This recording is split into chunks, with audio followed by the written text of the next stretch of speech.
is a cursed land. You have to be mad to settle here. Hi, Zizaran here, and this is going to be a video about the Spark character that I'm doing with Embu. So this is a duo character. It is not meant to be solo, and we'll talk more about that later. It is a very high budget character as well, so this is not going to be a build guide so much as just explaining what I'm currently doing for those that are interested in it.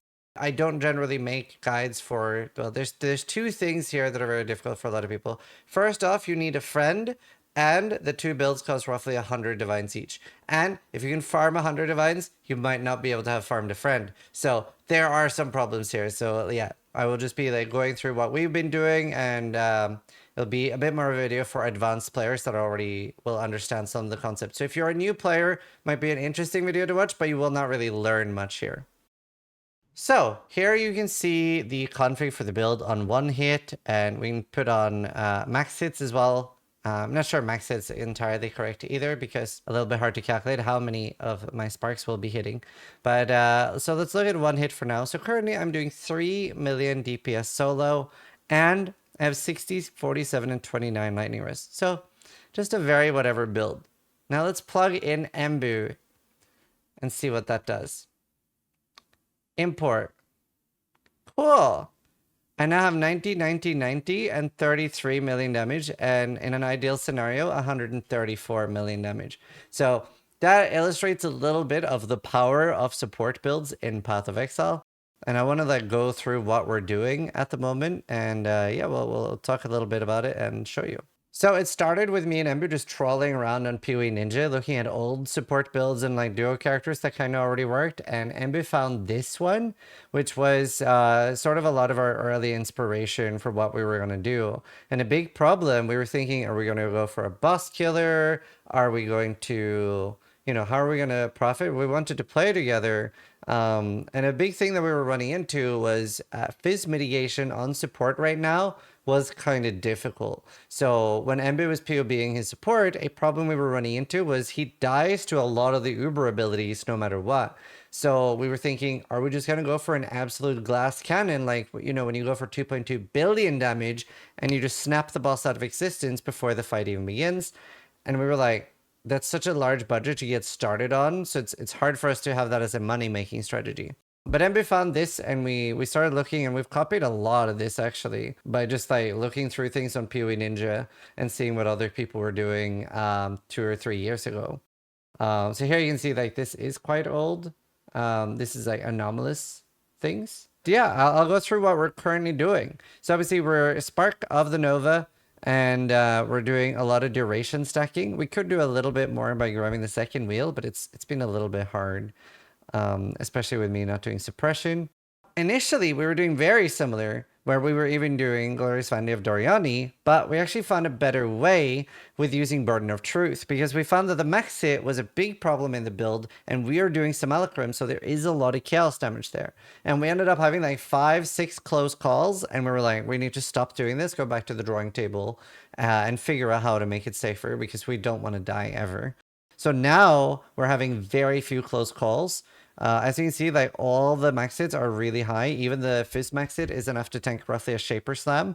So we're in a pretty good state right now. And obviously fizz max hits are usually like one-offs. You're not repeatedly getting big fizz max hits for the most part. So that worked really well. So we actually have no Legion Jewel at all now.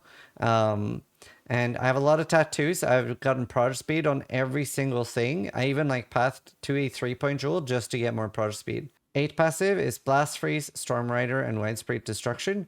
And getting Blast Freeze there, which people normally don't use, let us like get that without using Proliferate on the gloves. So I'm actually using a 7-link glove. And these were surprisingly easy to craft. Glyphic Fossil, Etheric Fossil, Shuddering Fossil, and I can't for the life of me remember the last one. Might have been Jagged or something to block. But either way, they were like, even though they might look like something that might be 50 to 100 events to craft, they were closer to like 10 on average to craft. I think it cost us 20 and we were a little unlucky. So this is where I have my Spark. So this is obviously, we get the 4-link from the gloves, and then faster proj, faster casting with base crit and crit multi. And I have a crazy chest, which also gives crit chance as well. So it's very easy for me to crit camp on this build.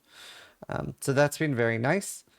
We're using double Nebulis. They're not perfectly divined, but you know, we're doing so much damage right now that it's kind of okay. So with this, I'm getting 1,200 increased damage, right? By being 90 max risk. So getting that from both of these. So it's very nice, a large amount of damage. And that's why we always try to go for crit multiplier wherever else we can, because we've already gotten all the increased we possibly need from the Nebulis.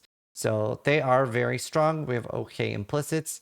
We were thinking about going for the Templar Jewel, where it turns your power charges become 3% more damage, but you lose frenzy charges. So since we aren't using Relic Cash Boots, it's a little bit rough. There is maybe a scenario where I managed to fit Relic Cash Boots as well. That would be kind of cracked, actually. Maybe I get some more Chaos Rest rules. Okay, that'd be spicy. That'd be even more damage. So maybe we can fit that. All the jewels. So I made this myself, actually. I had loads of the like reroll Watcher's Eye thing. I just bought a triple Watcher's Eye for like 2 or 3 divines. That's what like garbage ones cost. And then I rerolled it a few times and I got this. Which is, it's kind of neat. It's basically a triple stat for my build. Because the Chaos Resist I absolutely need, or we cannot fit the build. The second one, Pure Device, we are running, and that just helps a little bit against penetration and stuff like that. If something penetrates my fire or lightning damage, some of that is taken as cold, so the pen doesn't go through there. And lightning damage, obviously, just more increased damage is nice. Everything else is crit multi. We try to get triple or quad crit multi, basically. I don't think you can have quad crit multi, but we have a lot of those jewels. So I basically bought crit multi fractured, and there were 1 divine each, so they weren't too expensive. We have a split personality with strength and dexterity. I mostly needed the strength just to get my crit up. I don't need that anymore. I'm discovering so many things by making this video about my build. I no longer need that. I do need the dex though, but I could maybe use like a dex and energy shield or dex and life. So I'll look into changing that. We are using Nature's Patience. Amber was like, why don't we use this? And I was like, that's a great idea. Because we're doing simulacrums anyway, so we're standing completely still. I'm never moving. As you can see in all the footage of me playing, I'm standing completely still and everything is just vaporizing. So this gives us 10% damage mitigation and 20% double damage. Really, really good. All the clusters are repeater and streamlined. These are pretty easy to craft with shuddering and the deft. Whatever the fossil that's like more attributes, because I needed so much dex and strength. And the character is called Zizaran Spark in my profile if you want to see and see any updates and progress and stuff. This was pretty okay to craft. I basically just elevated the spell crit, which took 4 or 5 attempts, and then Awaken Orb with Endurance Charge, hoped that the prefixes weren't bricked, and then just did suffixes cannot be changed, reforge, fire. The boots are pretty whatever. Like, it would be nice if they had suppression, but we just wanted life regeneration rate. So that's the main thing we wanted, just to have really good recovery. The amulet was just reforged crit until it hit eventually. And then everything else is uniques. It was super easy. Oh, and as you can see, when I activate my flash, I have even more damage. So yeah, everything just vaporizes. The only thing that can kill us now, because there is actually something that can kill us, is if we are not paying attention and the blue circle mana drain thing spawns. That is the only thing we're having close calls to right now. And we do have all clarity to help with that, but if Embu's auras go off, I die. As far as profitability, and people are always wondering, like, how do you guys split loot and stuff like that? And that's very simple. I'm the streamer, so I get all the loot. No, we just split it 50-50. We both have a tab that we keep it in, and then we just divide it in 2. And then we just split whenever it starts getting full and just, yeah. Cut it in 2. Very simple. We are not making that much profit. So this is pretty much only profitable because simulacrums are only 20C each, sometimes 15. Most people don't want to run them. They're obviously very rippy on hardcore.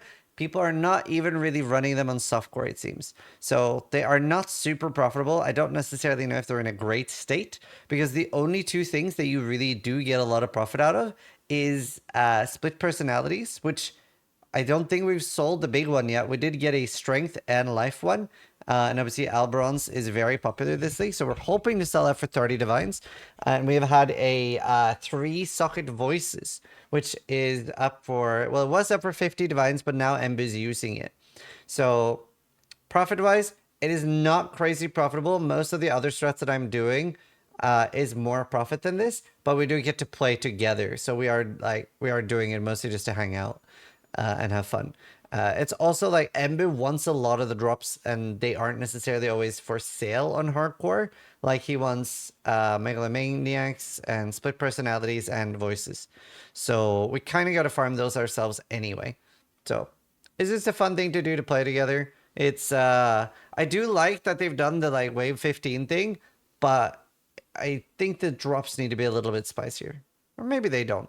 Maybe they're fine. They're not great. Either way, it's been really interesting for me. This is my first time really farming Simulacrum. It is really hard, and you really want like an extreme character dedicated to it on hardcore, because it's just, there's so many things that can get you there.